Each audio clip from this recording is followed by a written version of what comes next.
नमस्कार दोस्तों, आप सभी का स्काई स्टोरीज में स्वागत है। आगे बढ़ने से पहले आप सभी से अनुरोध है कि हमारे वीडियो को लाइक और सब्सक्राइब करना ना भूलें।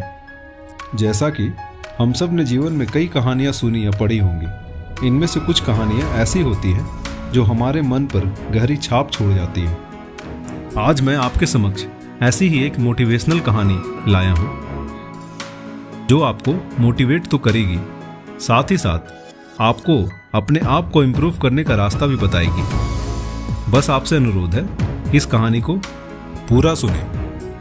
तो चलिए दोस्तों, शुरू करते हैं। कई सालों पहले किसी एक राज्य में एक राजा राज करता था। इस राजा को घोड़े पालने का बहुत शौक था। इस राजा के पास वैसे तो कई सारे घोड़े थे, लेकिन इसके पास 4 ऐसे जंगली घोड़े थे जो इस राजा को काफी पसंद थे।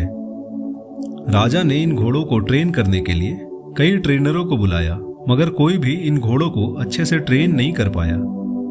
जब भी कोई इस पर बैठने की कोशिश करता तो यह उसे तुरंत अपनी पीठ से फेंक देते या उसे लात मार देते।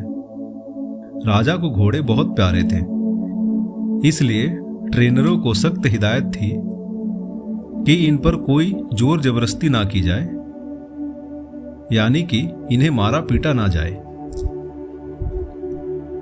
कई महीने निकल गए, मगर कोई भी ट्रेनर घोड़ों को अच्छी तरह से ट्रेन करने में सक्षम नहीं हो पाया। तब राजा ने अपने राज्य में ढिंढोरा पिटवाया कि जो भी व्यक्ति इन घोड़ों को अच्छे से ट्रेन कर देगा उसे बहुत बड़ा इनाम दिया जाएगा। कुछ दिनों के बाद एक युवा ट्रेनर राजा के पास आया। राजा ने अपनी शर्त कि घोड़ों की ट्रेनिंग बिना मार पिटाई की होनी चाहिए युवा के सामने रखी।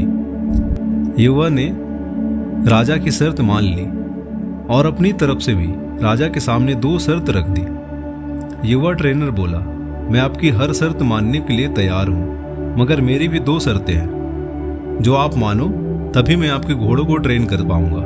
राजा ने कहा, पहले शर्त तो बताओ। ट्रेनर बोला, पहली शर्त है कि मुझे इन घोड़ों को ट्रेन करने के लिए कुछ महीने या पूरा 1 साल भी लग सकता है, उतना वक्त मुझे दिया जाए। और दूसरी शर्त यह है कि इन घोड़ों के खाने पीने रहने का बंदोबस्त पूरा मुझ पर छोड़ दिया जाए। राजा के पास कोई और विकल्प नहीं था। कोई भी ट्रेनर आज तक घोड़ों को ट्रेन करने में सफल नहीं हो पाया था, और अब तो नए ट्रेनर्स ने आना भी बंद कर दिया था।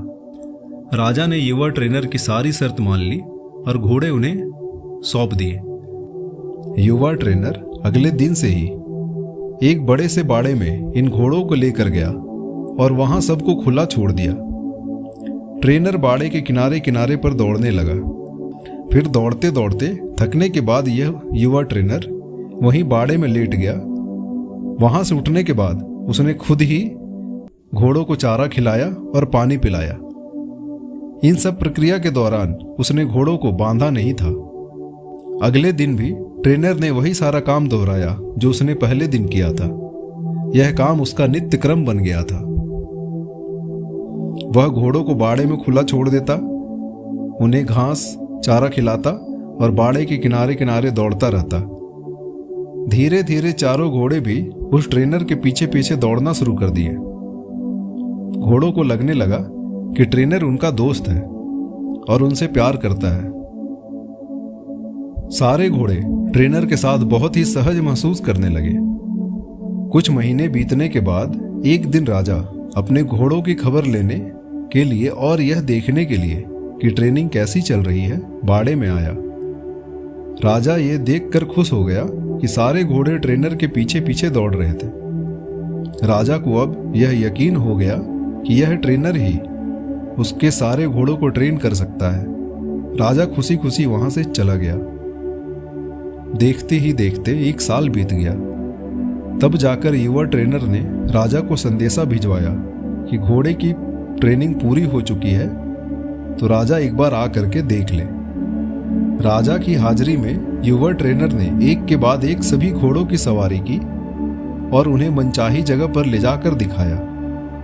राजा यह देखकर बहुत खुश हो गया। राजा ने युवा ट्रेनर से पूछा कि मुझे तुम बताओ कि तुमने यह कैसे किया।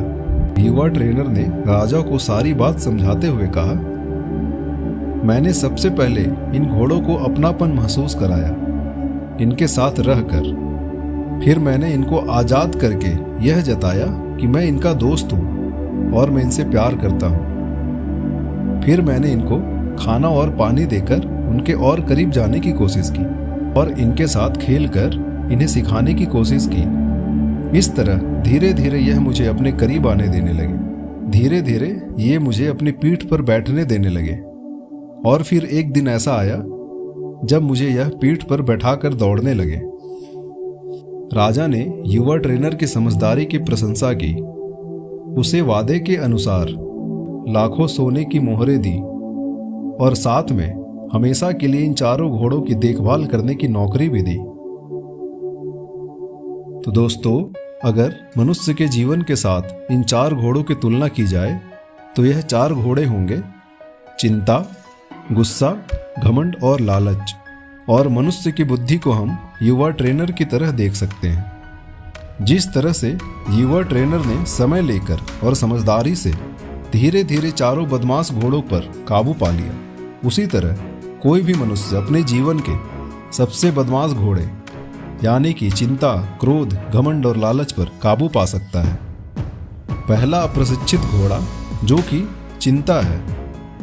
हमारी बुद्धि को यह समझना होगा कि चिंता बुरी होती है और चिंतन फायदेमंद होता है। चिंता किसी भी समस्या का हल नहीं होता। हाँ, चिंतन से हमें नए रास्ते जरूर दिखाई देते हैं। दूसरा उदंड घोड़ा है क्रोध। दोस्तों, कभी कभी जिंदगी में क्रोध करना आवश्यक होता है।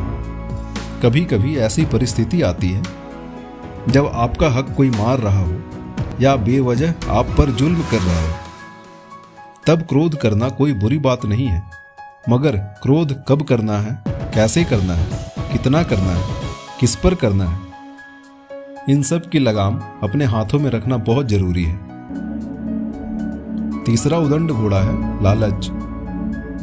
लालच ज्ञान पाने की हो तो अच्छी है, लालच अज्ञानता की हो तो बुरी है। लालच धन मेहनत से प्राप्त करने की हो तो अच्छी है, लालच बिना मेहनत के गलत तरीके से धन प्राप्त करने की हो तो बुरी है। और चौथा और आखिरी उदंड घोड़ा है घमंड। मैं यह काम कर सकता हूँ, इसे गर्व कहते हैं, और सिर्फ मैं ही इस काम को कर सकता हूँ, यह घमंड होता है। बस यही सारे फर्क बुद्धि रूपी ट्रेनर से इन उदंड घोड़ों को समझाना होगा। फिर आपके यह चारों बदमाश घोड़े देखिए कैसे कंट्रोल में आते हैं। आशा करता हूँ यह कहानी आपको पसंद आई होगी। तो आप सभी से अनुरोध है, जाने से पहले हमारे चैनल को लाइक और सब्सक्राइब करना ना भूलें। धन्यवाद दोस्तों।